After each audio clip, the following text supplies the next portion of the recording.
शाम के 7 बज चुके हैं। शंखनाद में आप सभी का स्वागत है। मैं हूं आपके साथ चित्रा त्रिपाठी। पश्चिम बंगाल के हल्दिया में इस वक्त मेरी मौजूदगी है, जहां पर आज ममता बनर्जी के सामने नंदीग्राम सीट से शुभेंदु अधिकारी की ओर से पर्चा भर दिया गया, नॉमिनेशन कर दिया गया। लेकिन बड़ी खबर के साथ इस बुलेटिन की शुरुआत हम करेंगे। आपको बता दें, बड़ी जानकारी निकलकर सामने आ रही है। ममता बनर्जी को फिलहाल अस्पताल से छुट्टी मिल गई है। डॉक्टर्स की ओर से कहा गया कि हम अगले 48 घंटे तक, और ये तस्वीरें आपके सामने हैं, ममता बनर्जी को अस्पताल से छुट्टी मिल गई है। ये तस्वीरें आपके सामने हैं। आपको बता दें, 48 घंटे के लिए डॉक्टर्स उन्हें अस्पताल में रखना चाहते थे, लेकिन ममता बनर्जी ने कहा कि वो घर जाना चाहती हैं। फिलहाल आप देख पा रहे हैं तस्वीरें, ये हॉस्पिटल की हैं, जो आपके सामने ममता बनर्जी को पैर में चोट के बाद नंदीग्राम में जो हादसा या फिर साजिश, इसको लेकर तफ्तीश लगातार जारी है। लेकिन पैर में चोट के बाद उनको अस्पताल में भर्ती कराया गया था, जिसके बाद डॉक्टर्स ने उनका इलाज किया। पैर में अभी भी प्लास्टर है, लेकिन फिलहाल उनको अस्पताल से छुट्टी मिल गई है। व्हील चेयर पर बैठकर उनको अस्पताल से बाहर लाया गया है, गाड़ी में उनको बिठाया जा रहा है। जो तस्वीरें इस वक्त आप टीवी स्क्रीन पर देख रहे हैं। और आपको ये भी बताते चले कि परसों टीएमसी की ओर से अपना घोषणा पत्र, मैनिफेस्टो जारी किया जाएगा, और उसके बाद माना जा रहा है कि घोषणा पत्र जारी होने के बाद ममता बनर्जी व्हील चेयर पर ही बैठकर चुनाव प्रचार करती हुई भी नजर आएंगी। पहले दौर का मतदान 27 तारीख को होना है। अगले चरण की वोटिंग नंदीग्राम से खुद ममता बनर्जी उम्मीदवार हैं। 1 अप्रैल को वोट पड़ेंगे। ऐसे में उनके लिए ये चुनाव काफी ज्यादा महत्वपूर्ण। हैट्रिक लगाने के इरादे से ममता बनर्जी चुनाव में उतरी, लेकिन उसके ठीक पहले नंदीग्राम में उनके साथ जो कुछ हुआ, उसने बहुत सारे सवालों को जन्म दे दिया। दीदी की ओर से शुरुआत में इसे साजिश करार दिया गया था। हालांकि बाद में जो दूसरा उनका वीडियो सामने आया, उसमें उन्होंने साजिश की कोई बात नहीं कही। लेकिन तस्वीरों में आप देख पा रहे हैं किस तरह से व्हील चेयर के जरिए उनको गाड़ी में बिठाया जा रहा है। और अब पश्चिम बंगाल की मुख्यमंत्री ममता बनर्जी अपने घर जाएंगी, वहां पर रहेंगी, और 14 तारीख को जब मैनिफेस्टो जारी होगा, उस समय व्हील चेयर पर बैठकर ही मैनिफेस्टो जारी करती हुई ममता बनर्जी आपको दिखाई देंगी। इंद्रजीत कुंडू हमारे संवाददाता जुड़ चुके हैं ज्यादा जानकारी के साथ। इंद्रजीत, सबसे पहला सवाल, ममता बनर्जी की तस्वीरें इस वक्त पूरा बंगाल, पूरा देश देख रहा है। व्हील चेयर पर बैठकर, गाड़ी में बैठकर जाती हुई अपने घर की ओर। डॉक्टर्स ने कहा था कि 48 घंटे अभी और आपको हॉस्पिटल में रहना चाहिए, लेकिन उन्होंने इसके लिए इनकार कर दिया। और क्या जानकारी है, सेहत फिलहाल उनकी कैसी है, डॉक्टर्स ने और क्या बताया है? इंद्रजीत। जी हाँ, बिल्कुल चित्रा, अभी कुछ क्षण पहले ममता बनर्जी खुद यहाँ से गाड़ी में निकल चुकी हैं। डॉक्टरों का जो बोर्ड है, उन्होंने मीडिया से बात करते हुए कहा कि आज उनको डिस्चार्ज किया जा रहा है। हालांकि डॉक्टरों ने ये कहा था 48 घंटे उनको अभी तक इस अस्पताल में रहना चाहिए, यही एडवाइस दिया गया था ताकि उनको ऑब्जर्वेशन में रख सके। लेकिन ममता बनर्जी ने इंसिस्ट किया, ममता बनर्जी ने बार बार उन्हें यही रिक्वेस्ट किया था कि उनको छोड़ दिया जाए, क्योंकि उनकी कैंपेनिंग जो है वो हैम्पर हो रही है। और यही कारण है कि डॉक्टर्स ने एक पूरा प्रोटोकॉल बना के उनको अब छोड़ दिया है। हमने कुछ देर पहले देखा ममता बनर्जी व्हील चेयर पे, पैर में प्लास्टर है, तो पुराना प्लास्टर आज खोला गया था, नया प्लास्टर लगाया गया है, और नया प्लास्टर के साथ पूरा प्रोटोकॉल मेंटेन करते हुए डॉक्टरों ने ममता बनर्जी को आज अस्पताल से रिहा कर दिया है। ममता बनर्जी आज अपने कालीघाट के घर यहां से निकल चुकी हैं। और ये हम लोग जैसे कि सुबह से कह रहे थे कि 14 मार्च जो नंदीग्राम दिवस है, उस दिन तृणमूल कांग्रेस के सूत्रों से ये मानना है कि उस दिन तृणमूल का जो मैनिफेस्टो है वो रिलीज होगा। ये अहम मौके पर चुनाव से पहले ममता बनर्जी को ये चोट आई थी, और हमें तृणमूल से सोर्सेस से बार बार यही कहा जा रहा था कि किसी भी तरह से वो लोग नहीं चाहते कि वो तृणमूल का जो कैंपेन है उसको वो हैम्पर हो, ये ममता बनर्जी नहीं चाहती। और तृणमूल के जो लीडर्स थे, जो आला कमान थे, वो कल कोर कमेटी का मीटिंग भी हुआ था, और उसमें बार बार तृणमूल के जो नेता है वो ये कह रहे थे कि सबसे बड़ा इस वक्त चिंता ममता बनर्जी को सेहत को लेकर रखी गई है। हाउएवर, यहाँ पे जो दिख रहा है, ममता बनर्जी ने खुद ये कहा है कि वो जाना चाहती है, क्योंकि कल जो मैसेज उन्होंने दिया था, वीडियो मैसेज में उन्होंने साफ कह दिया था कि मैं जाऊंगी और मैं व्हील चेयर पे अपना जो कैंपेन है वो करूंगी। तो ममता बनर्जी व्हील चेयर पे प्लास्टर लगाते हुए आज निकल चुकी है यहाँ से। 2 दिन वो रही हॉस्पिटल में, 10 और 11 तारीख आज उनको रिहा कर दिया गया है, और इसके बाद वो घर जाएंगी। वहां पे मेडिकल प्रोटोकॉल रहेगा। गाड़ी में अभिषेक बनर्जी बैठे हुए थे पीछे, और जिस तरह से ममता बनर्जी हर बार गाड़ी में फ्रंट सीट में, जो बाएं साइड की सीट है, वहां पे वो बैठती है, इस बार भी उनको वहीं पे बिठाया गया है। चित्रा। बिल्कुल, ये तस्वीरें हमारे दर्शक देख रहे हैं। ममता बनर्जी गाड़ी में बैठने के बाद रवाना हो गई हैं। कालीघाट में जो उनका घर है वहीं पर ममता बनर्जी अगले 2 दिनों तक रहेंगी और परसों आपको बताते चले कोलकाता में ही मैनिफेस्टो जारी किया जाएगा टीएमसी का, और उसके बाद यानी कि मैनिफेस्टो घोषणा पत्र जारी किए जाने के बाद अगले 5 साल का क्या कामकाज रहने वाला है, क्या करेगी टीएमसी, इसको लेकर अपनी बातें साझा करने के बाद ममता बनर्जी हो सकता है 15 तारीख से व्हील चेयर पर बैठकर वो चुनाव प्रचार करते हुए भी आपको नजर आए। लेकिन सबसे बड़ा सवाल उनके पैर में जिस तरह की चोट लगी थी उसको लेकर साजिश या फिर ये महज एक हादसा था, इसको लेकर बार बार सवाल खड़े हो रहे थे। लेकिन ये तस्वीरें इस वक्त टीवी स्क्रीन पर आप देख रहे हैं, यकीनन ये महत्वपूर्ण तस्वीरें। ममता बनर्जी दरअसल ये बताना चाहती हैं कि कुछ भी हो जाए लेकिन वो पूरी ताकत के साथ मैदान में उतरेंगी, और इसी वजह से ये तस्वीरें इस वक्त आपके सामने हैं। इंद्रजीत, कोई और जानकारी है आपके पास? डॉक्टर्स की ओर से क्या कुछ कहा गया है, एक बार जरा वो सुन लेते हैं, उसके बाद इंद्रजीत कुंडू का फिर से रुख करेंगे। डॉक्टर्स को सुनिए, ममता बनर्जी के पैर को लेकर उनकी ओर से क्या दी गई है जानकारी। The medical board, after looking into her general and local wound condition, decided in favor of keeping her for another 48 hours for observation, but due to her repeated request, decided to discharge with appropriate advices and instructions. She has been advised to review after 7 days. That is right at this moment. She has been discharged because of her repeated request today with appropriate instructions and advices.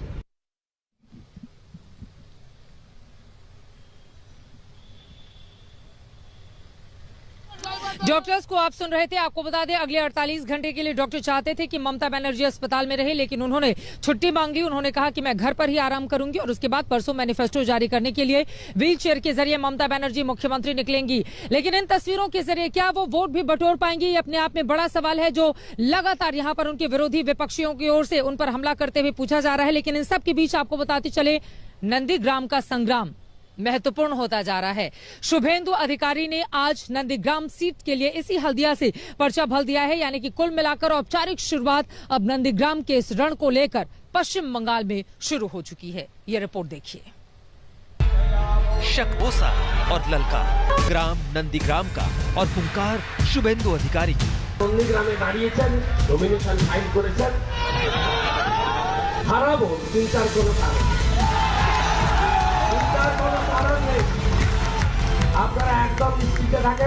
Bengal की सबसे चर्चित seat Nandigram के लिए आज शुभेंदु अधिकारी नामांकन भरने पहुंचे तो अपना पूरा बंगाल की जिस सीट की लड़ाई की पूरे देश में चर्चा है, उस पर पर्चा भरने से पहले शुभेंदु ने अपना जोर दिखा दिया। लाव लश्कर के साथ शुभेंदु नंदीग्राम की सड़कों पर उतरे और शक्ति प्रदर्शन कर जता दिया कि नंदीग्राम की सियासी जंग ममता दीदी के लिए आसान नहीं होने वाली।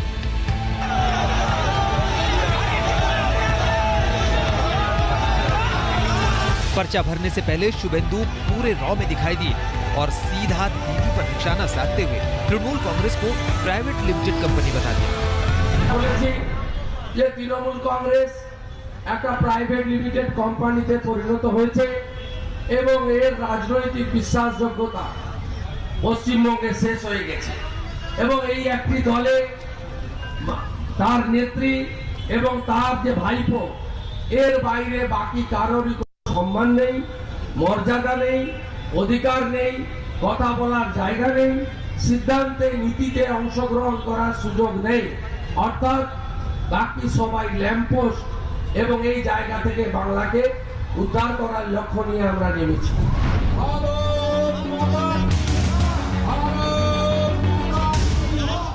नामांकन के मौके पर शुभेंदु अधिकारी ने हर उस संकेत को हथियार बनाने की कोशिश की जो नंदीग्राम के चुनावी मोर्चे पर उन्हें विजय दिला सकती है।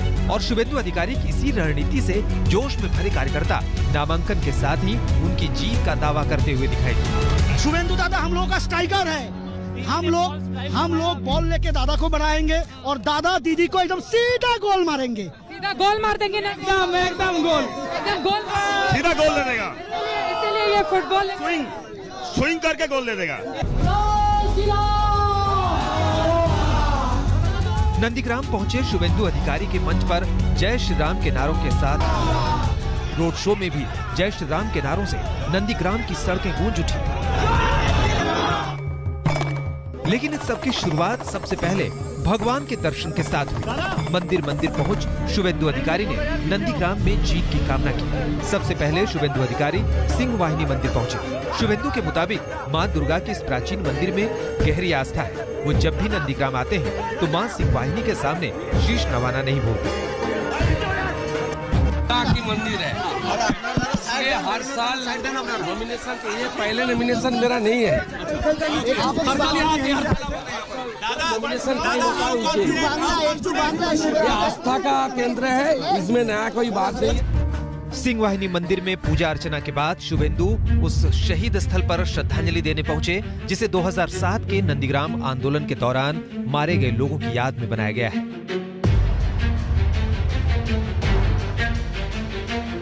शुभेंदु उस आंदोलन में ममता बनर्जी के साथ थे और यहीं से ममता बनर्जी ने बंगाल से वाम सरकार को उखाड़ने की पटकथा लिखी थी। यहाँ से शुभेंदु ने करीब 250 साल प्राचीन जानकीनाथ मंदिर का रुख किया। जानकीनाथ मंदिर में पूजा और हवन की मंत्रोच्चार शुरू हो चुका था।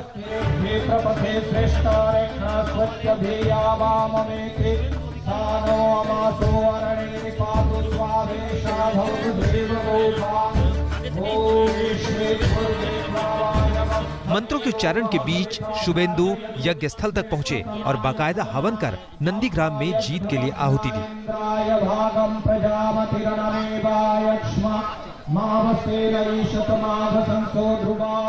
एक ओर जानकीनाथ मंदिर में शुभेंदु अधिकारी हवन कर रहे थे तो दूसरी ओर यहाँ भी जय श्री राम के नारे लग रहे थे।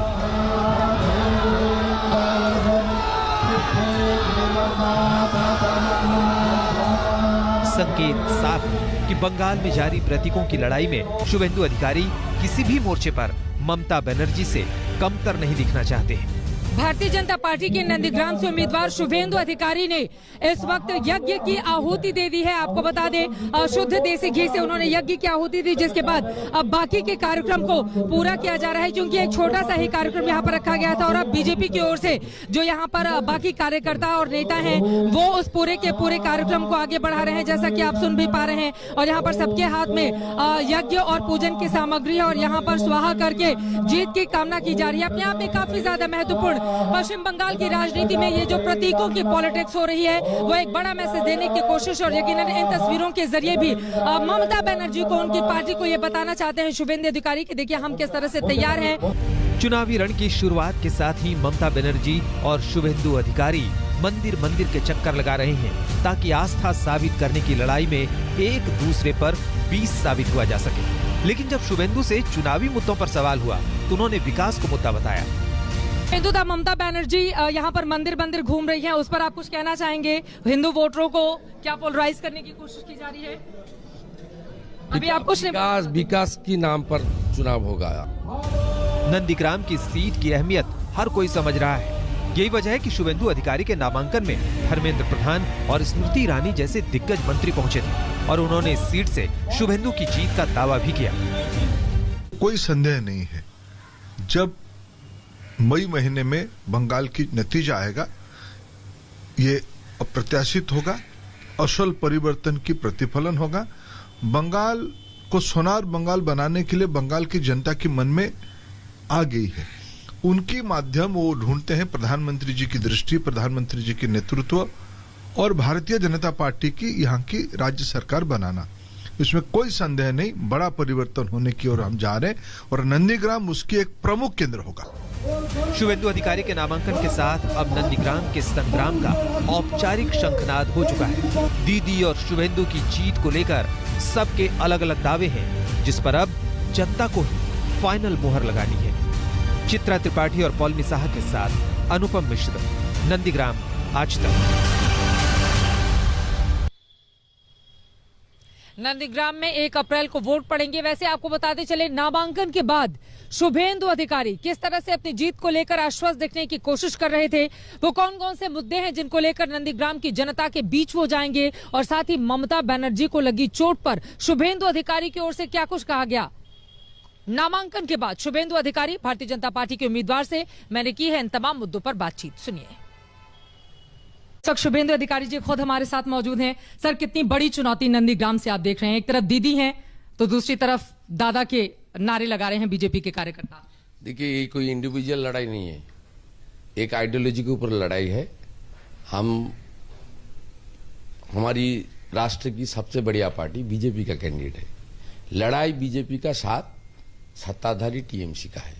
हाँ, जरूर उम्मीदवार चीफ मिनिस्टर ममता बनर्जी और भाजपा की मैं, ये कोई चुनौती नहीं, ये नॉर्मल जो चुनाव के दौरान होता है, ये चुनाव में होगा।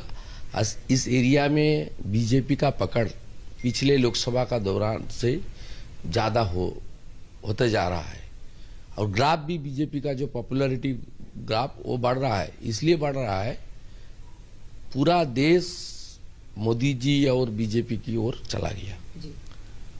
उस प्रदेश में जो विकास हो रहा है और सेंट्रल स्टेट का रिलेशन की दौरान जो काम हो रहा है, इसका इफेक्ट तो बंगाल में भी आ रहा है। इसलिए लोग पार्लियामेंट चुनाव में ज्यादा ऑर्गेनाइजेशन कैपेसिटी बीजेपी का उस दौरान नहीं था। पब्लिक ने करीबन हाफ 18 सीट चुनाव जिता दिया। इसलिए इस बार तो बीजेपी बहुत अच्छा तरीके से ऑर्गेनाइजेशन लेवल से पार्टी का पूरा जोर लगाते हुए जो परिवर्तन यात्रा निकला था, जो R9 हुआ था, जो कृषक सुरक्षा अभियान हुआ था, बार बार प्रधानमंत्री ने 3 बिग रैली किया। इतना बढ़िया ब्रिगेड रैली पहले नहीं हुआ पिछले 10 साल में। अमित शाह जी ने बहुत एरिया में रही, कोच बिहार से लेकर ठाकुर नगर तक। नड्डा जी ने हर 15 दिन अंतर रैली किया। सब मिला के बीजेपी का पोल प्रिपरेशन बहुत अच्छा है। मैं तो 3 महीने बीजेपी में आया, बीजेपी बहुत इज्जत से मुझे लिया। इसलिए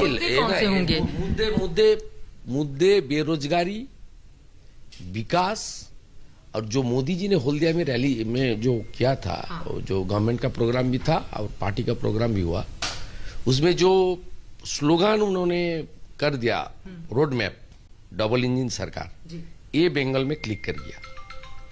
अभी लोग डबल इंजन सरकार की ओर बंगाल जा रहा है। इंडस्ट्री के लिए सेंट्रल गवर्नमेंट के जो पीएम किसान से लेकर आयुष्मान भारत से लेकर और इतना 4,60,000 करोड़ बंगाल का डेट है, ऋण है, ये लोन के लिए बंगाल का बर्बाद कर दिया। हम लोग तो तृणमूल का रैंक एंड फाइल था, 11 साल का। शुभेंदु दा, आपसे लोग सवाल ये पूछेंगे ना कि जब आप खुद मंत्री वहां पर थे, तो इतना बड़ा आपका कद, तो आपने नंदीग्राम के लिए क्या किया है? अगर जनता आपसे ये पूछती है कि काम गिनाइए नंदीग्राम में जो आपने किया है, तो आप क्या बोलने जाएंगे? देखिए, मेरा जो स्कोप था, एक तो एमपी पिछले टाइम नंदीग्राम मेरा पार्ट था, एक एमपी लैट, दूसरा CSR। मेरा जो लिमिटेशन है, ममता बनर्जी का जो कॉलीग है ना, वो एमपी हो सकता है, मिनिस्टर हो सकता है, एमएलए हो सकता है, सब लैंप पोस्ट है, किसी को कोई काम करने का स्कोप नहीं दिया। आप भी खूब मंदिर जा रहे हैं, ममता बनर्जी भी खूब मंदिर जा रही हैं। ममता बनर्जी 10 साल बाद पहली जा रहा है, और हम लोग पिछले साल भी गया था, इस साल भी गया, अगले साल भी जाऊंगा। अब पता कर लीजिए लोकल पीपल से, नंदीग्राम में जितना भी रिलीजियस प्लेस है उसका साथ शुभेंदु का जुड़ा हुआ है, जिसमें आज माथा टेका में सोनाचूड़ा सिंहवाहिनी दुर्गा माँ का मंदिर, उसमें भी मेरा कंट्रीब्यूशन है हिंदू की नाते। जो जानकीनाथ मंदिर ममता जी ने माथा टेका, उसका कोई कंट्रीब्यूशन नहीं है। ममता बनर्जी तो आज लीडर नहीं है, 30 साल का लीडर है। नंदीग्राम में मुहिम हुआ 2007 से, एक भी मंदिर में 2007 से 2020 तक नहीं किया। अभी मंदिर पर जा रहा है, तुष्टीकरण के खिलाफ बंगाल के लोग अपने मन बना लिया, तुष्टीकरण के खिलाफ वोट होगा। मोदी जी का नारा है सबका साथ सबका विकास, और ममता जी का स्लोगन है कुछ कुछ का साथ भातीजा का विकास। एक आखिरी सवाल, उसके बाद मैं धर्मेंद्र जी के पास आऊंगी। ममता बनर्जी चोटिल हो गई। शुरू में कहा गया कि उनके ऊपर हमला हुआ है, हालांकि दूसरा जो उनका वीडियो आया उसमें इस बात का जिक्र नहीं था, लेकिन अब व्हील चेयर पर बैठकर वो चुनाव प्रचार करेंगी। 14 तारीख को उनका मैनिफेस्टो जारी होने जा रहा है, तो कैसे देख रहे हैं व्हील चेयर पर प्रचार? क्या भावनात्मक तौर से जोड़ने 72 घंटा होने वाले है इंसिडेंट, इसमें मैं कोई टिप्पणी नहीं किया। पार्टी की ओर से कैलाश विजयवर्गीय जी ने बोला, और समीक भट्टाचार्य हमारी स्पोक्स पर्सन ने पार्टी का स्टैंड क्लियर किया। पार्टी का डेलीगेशन हॉस्पिटल पर गया, ये लोग घुसने नहीं दिया, वो गो बैक स्लोगन दिया। मैं ये पर्सनल मैटर में कुछ नहीं बोलूंगा, ये कंप्लीटली पर्सनल मैटर है।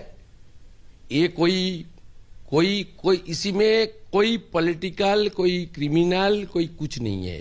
ब्रेक के बाद एक बार फिर से आप सभी का स्वागत है। सीधे पश्चिम बंगाल के हल्दिया से आप देख रहे हैं शंखनाद। नंदीग्राम ये वो जमीन है जो इस वक्त सबसे ज्यादा पश्चिम बंगाल में सुर्खियां बटोर रही है, क्योंकि ममता बनर्जी के यहां से चुनावी मैदान में उतर जाने के बाद ये हॉट सीट बन गई है। 2007 के वहां पर किए गए किसानों के समर्थन के आंदोलन ने ही ममता बनर्जी को सत्ता की शीर्ष कुर्सी तक पहुंचाया था। उस समय उनके सिपह सालार थे शुभेंदु अधिकारी, लेकिन इस बार तो भारतीय जनता पार्टी के टिकट पर शुभेंदु अधिकारी ममता बनर्जी को 50,000 से ज्यादा वोटों से हराने की बात कर रहे हैं और ये कह रहे हैं कि ममता का सारा दांव नंदीग्राम में फेल हो जाएगा।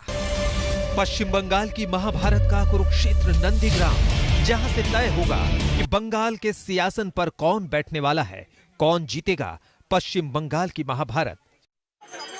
ये नंदीग्राम का संग्राम है पश्चिम बंगाल के इतिहास का सबसे बड़ा संग्राम, जहां के अग्निपथ का रास्ता विजय पथ तक जाता है। यही वजह है कि नंदीग्राम के मैदान से दीदी ने खेला होवे की हुंकार भरी। लक्ष्मी पथ, सरस्वती पथ, चंडी पथ, मां बहुलार पथ, मां जगदात्रीर पथ, जगन्नाथ देवेर पथ, महादेवेर पथ, खेलबेन कबे खेलबेन। ममता बनर्जी के नंदीग्राम से चुनाव लड़ने के फैसले ने साफ कर दिया कि दीदी अब फ्रंट फुट पर आकर खुला खेल खेलने के मूड में।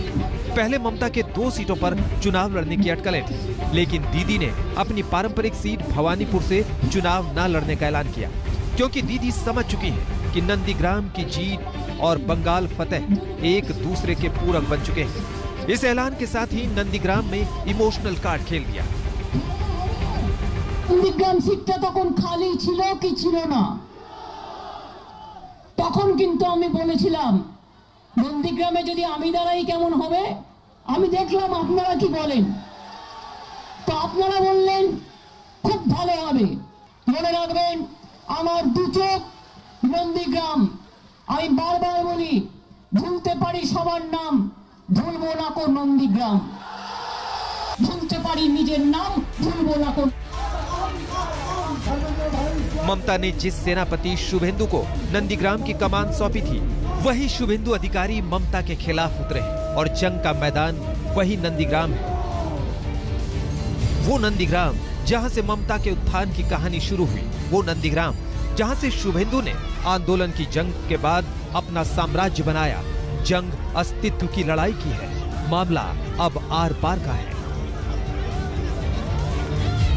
নন্দীগ্রামে দাঁড়িয়েছেন, নমিনেশন ফাইল করেছেন, হারাবো চিন্তার কোনো কারণ নেই, চিন্তার কোনো কারণ নেই, আপনারা একদম নিশ্চিত থাকেন। नंदीग्राम के लोग कैसे भूल सकते हैं 2007 का आंदोलन, कैसे भूल सकते हैं आंदोलन में मारे गए लोगों को, कैसे भूल सकते हैं आंदोलन पर फैली उस आग को। जाहिर सी बात है ममता भूलने भी नहीं देना चाहती, इसलिए नंदीग्राम पहुंचकर आंदोलन को उन्होंने सिलसिलेवार तरीके से बताना शुरू किया, जताना शुरू किया कि कैसे आंदोलन के साथ उनके साथ अत्याचार हुआ, मगर फिर भी वो नंदीग्राम के लोगों के लिए डटी रही। আপনারাই তো শিখিয়েছেন, যখন আন্দোলন চলছিল একদিকে গুলি আর একদিকে বোমা, আপনারা কি করছিলেন? আপনারা গুন্ডাদের সাথে লড়াই করেছিলেন। কেউ দিয়েছিলেন আজানের সুর, কেউ দিয়েছিলেন শঙ্খধ্বনি, কেউ দিয়েছিলেন উলুধ্বনি। তাই নন্দীগ্রাম আজ শুধু নন্দীগ্রামে নয়, সারা পৃথিবীতে নন্দীগ্রাম পৌঁছে গেছে। नंदीग्राम ममता बनर्जी की उभरती सियासत की सीढ़ी रहा है। नंदीग्राम ममता बनर्जी को सत्ता तक पहुंचाने वाला गढ़ रहा है। इसी नंदीग्राम ने ममता को मुख्यमंत्री ममता बनर्जी बनाया। जाहिर सी बात है ममता बनर्जी ने मंच पर वही सब दोहराया जो नंदीग्राम की जनता की नाड़ियों में बसा है। আপনারা ভুলে যাননি নিশ্চয়ই, আমি আশা করি নন্দীগ্রামের মানুষদের নিয়ে আমি দিল্লিতে প্রধানমন্ত্রীর কাছে গেছি, রাষ্ট্রপতির কাছে গেছি, আমি ত্রিবান্দ্রমে গেছি, আমি চেন্নাই গেছি, আমি মুম্বাই গেছি, আমি নন্দীগ্রামের মানুষের কথা তুলে ধরবার জন্য। 2007 से शुरू हुआ नंदीग्राम का संग्राम। दीदी आगे हुंकार भर रही थी, शुभेंदु कंधे से कंधा मिलाकर दीदी के साथ डटे थे। किसान आंदोलन का गढ़ रहे नंदीग्राम से ममता की राजनीतिक जमीन को मजबूती मिली थी। साल 2007 में ममता बनर्जी का माँ माटी मानुष का आंदोलन भी यहीं से शुरू हुआ था। 2011 में प्रस्तावित इकोनॉमिक जोन के खिलाफ किसानों की जमीन बचाने के लिए ममता की पार्टी ने अभियान चलाया था। लेकिन जिस नंदीग्राम से ममता और शुभेंदु अधिकारी ने एक साथ जंग की शुरुआत की थी, उस अखाड़े में वो एक दूसरे के खिलाफ दंगल कर মনে রাখবেন আমার দু চোখ নন্দীগ্রাম। আমি বারবার বলি ভুলতে পারি সবার নাম, ভুলবো না কো নন্দীগ্রাম। ভুলতে পারি নিজের নাম, ভুলবো না কো নন্দীগ্রাম। हाँ चैलेंज तो दीदी वहाँ पे किराए में घर खोला है 2 महीने के लिए, 1 महीने के लिए। वो आउटसाइडर है, she is outsider, Suvendu is insider will win. Nandigram के संग्राम से ममता बनर्जी और शुभेंदु अधिकारी ने मिलकर 34 साल के लेफ्ट शासन को उखाड़ फेंका था और सत्ता के शिखर पर पहुंचे। आज वहां अस्तित्व की लड़ाई है, खतरा अब एक दूसरे को आपस में है। लेकिन इतिहास की नियत है कि राज्य में राजा सिर्फ एक ही होता है। हारने वालों की लिस्ट लंबी होती है, लेकिन विजय सिर्फ एक की होती है। सत्ता में सिंहासन सिर्फ एक ही होता है। अब वो सिंहासन किसको मिलने वाला है, ये नंदीग्राम की जनता को तय करना है। वो किसे चुनती है, नंदीग्राम की बेटी को या नंदीग्राम के बेटे को। नंदीग्राम से चित्रा त्रिपाठी, पॉल मिसाह और अनुपम मिश्र के साथ आज तक। राजनीति में ममता बनर्जी के तेवरों से हर कोई वाकिफ है। जब से ममता दीदी ने अपने चुनावी अभियान की शुरुआत की थी, तब से लेकर यानी कि छात्र जीवन से लेकर अब तक कई बार ऐसे मौके आए जब वो चोटिल हुई, जब सत्ताधारी पार्टी के कुछ कार्यकर्ताओं की ओर से उनके ऊपर हमले किए गए। लेकिन हर बार दमदार तरीके से ममता बनर्जी ने वापसी की और राजनीति में उनका करियर आगे की ओर बढ़ता रहा। लेकिन इस बार वो खुद सत्ताधारी पार्टी में हैं। एक बार फिर से ममता चोटिल हुई, हालांकि अस्पताल से उनको छुट्टी मिल गई है। लेकिन इस चोट के बलबूते अब कहा जा रहा है कि बाकायदा व्हील चेयर पर बैठकर ममता बनर्जी जब लोगों के बीच जाकर वोट मांगेंगी तो उसके बाद की तस्वीर क्या होगी। কিছু করবেন না যাতে মানুষের কোনো অসুবিধা হয়। আমি আশা করি 2-3 দিনের মধ্যে আমি আবার নিজের ফিল্ডে ফিরে যেতে পারবো। তবে হয়তো পায়ের প্রবলেম থাকবে, কিন্তু আমি ম্যানেজ করে নেব। আমার মিটিং আমি কিছুই নষ্ট করব না, বাট হয়তো আমাকে কিছুদিন হুইল চেয়ারে করতে হবে, সেটা আপনাদের সহযোগিতা চাইবে। पैरों में फ्रैक्चर, अस्पताल की स्ट्रेचर और ममता का चुनावी ऐलान। एक बार फिर वो मैदान पर व्हील चेयर के साथ उतरेंगी। लेकिन ममता की ऐसी तस्वीरों से पुराना नाता रहा है, जिसने ममता के चुनावी सफर को नई ऊंचाइयां दी। ममता की सियासी चोट की कहानी शुरू होती है 16 अगस्त 1990 से। ममता बनर्जी दक्षिण कोलकाता के हाजरा में एक युवा कांग्रेस आंदोलन का नेतृत्व कर रही थी। उस वक्त ममता कांग्रेस में हुआ करती थी और बंगाल में सीपीएम की सरकार थी। ममता बनर्जी के आंदोलनों की वजह से सीपीएम के कुछ लोग उनसे नाराज रहा करते थे। 16 अगस्त 1990 को प्रदेश व्यापी हड़ताल के दौरान ममता बनर्जी पर हमला हुआ था। 2 वार के बाद उन्हें सीधे अस्पताल में होश आया था। बताया जाता है कि इस हमले में ममता बाल बाल बची थी। चारों तरफ चल रहे लाठी डंडों के बीच ममता डटी रही। उस समय बंगाल में सीपीएम के युवा कार्यकर्ता लालू आलम के उन पर हमले की खबर से हड़कंप मच गया था। ममता के सिर पर पट्टी बंधी हुई तस्वीर अखबारों में आई थी, जिसने बंगाल की सियासत को हिलाकर रख दिया था। ये वो संघर्ष था जब पूरे देश में ममता की बंगाल में मौजूदगी का एहसास हुआ। घटना के 19 साल बाद 2019 में आलम को अदालत ने आरोपों से बरी कर दिया था। अब चुनाव में ममता की खबरें सुर्खियां बटोर रही थी। ममता का सियासी करियर तेजी से आगे बढ़ रहा था। ममता बनर्जी ने कांग्रेस पार्टी छोड़ी और टीएमसी का गठन किया। 1990 के हमले के 8 साल के बाद एक ऐसा मौका फिर आया जब ममता पर लगी चोट से समूचा बंगाल हिल गया। अक्टूबर 1998 में ममता बनर्जी पर हमले की खबर जंगल में आग की तरह फैल गई। उस वक्त कोलकाता की एक अदालत के एक आदेश पर दक्षिण कोलकाता के गोल पार्क में बेदी भवन की जमीन पर बसे लगभग 70 परिवारों को बाहर निकालने के लिए जब एक विशाल पुलिस बल वहां पहुंचा था, ममता ने आरोप लगाया कि पुलिस ने उनके साथ मारपीट की। ममता अब कांग्रेस को छोड़कर टीएमसी सुप्रीमो हो चुकी थी और बीजेपी और टीएमसी कार्यकर्ता एक साथ लेफ्ट और कांग्रेस के खिलाफ मैदान में थे। जहां पूरे बंगाल में इस हमले के खिलाफ जमकर प्रदर्शन हुआ था, अब ममता की केंद्र में एंट्री हो चुकी थी। वो अटल सरकार में रेल मंत्री जैसे अहम पद तक पहुंचे। ममता के करियर का तीसरा टर्निंग पॉइंट साल 2006 से शुरू हुआ, जब ममता बनर्जी ने नवंबर 2006 में वो सांसद थीं और उसके बाद लेफ्ट फ्रंट की सरकार के खिलाफ उन्होंने मोर्चा खोल दिया। आपको बताते चले, किसानों के जमीन अधिग्रहण के मुद्दे पर ममता बनर्जी ने कोलकाता से लेकर हुगली जिले के सिंगूर तक पैदल मार्च निकाला और उसके बाद तो लेफ्ट की सियासत ही बदल गई। इस दौरान राजमार्ग पर जब पुलिस ने कथित तौर से उन्हें रोका तो वो कोलकाता लौट आई थी और सीधे विधानसभा भवन के लिए रवाना हुई थी। बनर्जी ने टीएमसी विधायकों के सामने आरोप लगाया था कि उनके साथ कुछ पुलिसकर्मियों ने मारपीट की। इसके बाद टीएमसी विधायकों ने विधानसभा में तोड़फोड़ की थी। टीएमसी कार्यकर्ताओं ने यातायात को अवरुद्ध और दुकानों को बंद करवा दिया। इसके बाद उनकी पार्टी ने 13 घंटे तक बंगाल बंद का आह्वान किया था।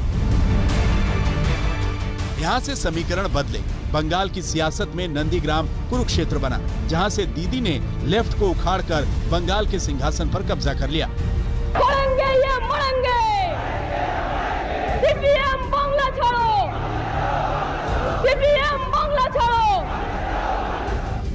अब एक बार फिर से जंग नंदीग्राम पर आ चुकी है। दीदी घायल हैं, हमले का आरोप है और व्हीलचेयर के साथ मैदान में उतरने की तैयारी। जिस नंदीग्राम ने मुख्यमंत्री की कुर्सी तक पहुंचाया, उसी नंदीग्राम से एक बार फिर कुर्सी बचाने के इरादे से दीदी एड़ी चोटी का जोर लगा रही हैं। अब ये चोट वोट में कितना तब्दील होती है, इसका जवाब नंदीग्राम की जनता को देना है। नंदीग्राम से चित्रा त्रिपाठी के साथ आज तक ब्यूरो। अंजना ओम कश्यप, हमें उम्मीद है ये वीडियो आपको पसंद आया होगा। लेटेस्ट खबरों के लिए यूं ही देखते रहिए आज तक और इस वीडियो के पसंद आने पर लाइक, शेयर एंड सब्सक्राइब करना ना भूलें।